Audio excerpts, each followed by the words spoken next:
The lost knowledge of the Library of Alexandria, secrets the fire erased.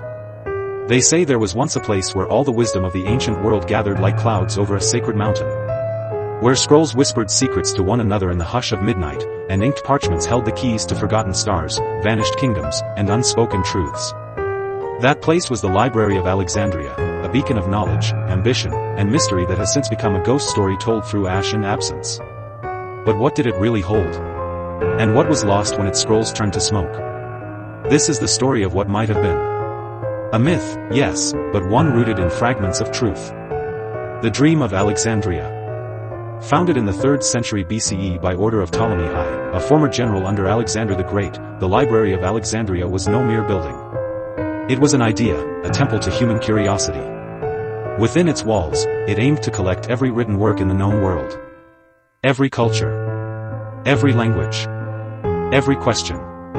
The library was part of the Greater Mausoleon, a center of learning that functioned like an ancient think tank. Scholars were invited from Greece, Egypt, India, Persia, and beyond.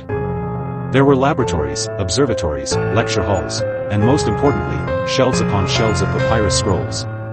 Some estimate the number at 400,000. Others, 1 million.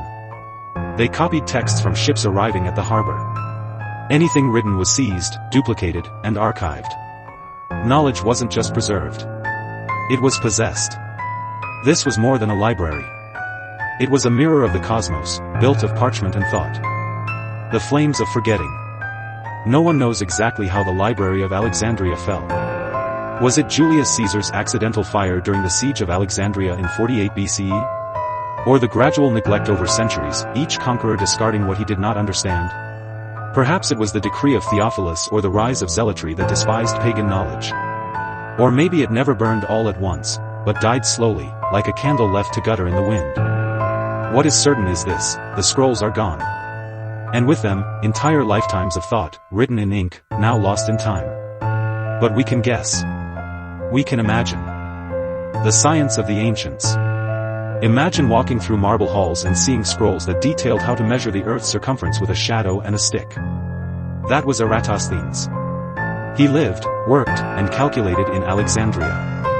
And he was right, within 1%.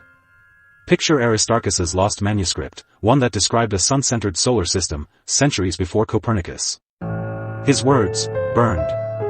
Think of Hypatia, one of the last great thinkers of the Alexandrian school, whose commentaries on Diophantus and Ptolemy may have held early insights into algebra and astronomy. There were devices, too.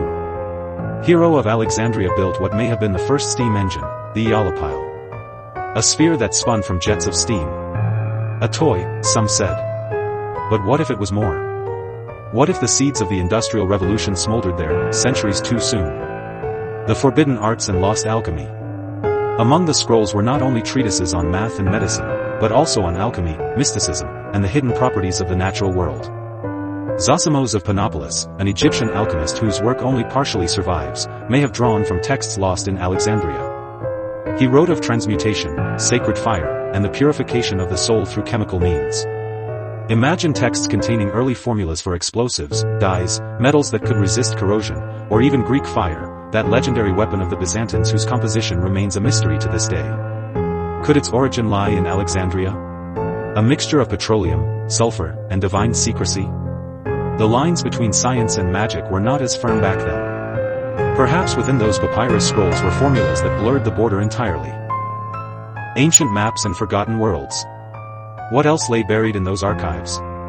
Berossus, the Babylonian priest, wrote of ancient kings and flood myths, his work now scattered in fragments. Manetho, the Egyptian historian, detailed dynasties stretching back into prehistory. Both are mostly gone. Were there maps drawn by Phoenician explorers of lands far to the west, lands we now call the Americas? Some suggest that old trade routes stretched far beyond what textbooks tell us. India, Africa, and China may have shared their secrets through Alexandria's portal.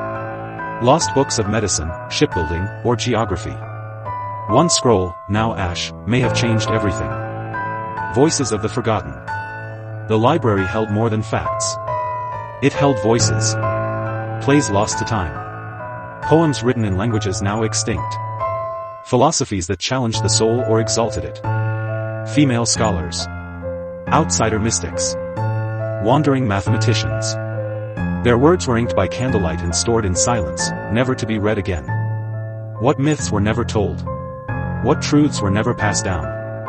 The Library of Alexandria was a crossroads of culture, where Egyptian, Greek, Persian, and Indian thought met, and maybe even birthed new philosophies that lived only within those scrolls. If the library had lived, imagine if it had survived. If those scrolls had been translated, digitized, taught for centuries. What would our world look like? Would we have discovered electricity in the first millennium? Would we have crossed oceans in the age of Rome? Would we have understood genetics, medicine, or the cosmos, not in the 20th century, but in the second? Or maybe we weren't ready. Maybe the fire wasn't just destruction, it was delay. A reset. A trial by forgetting. Echoes in the smoke, the Library of Alexandria is gone.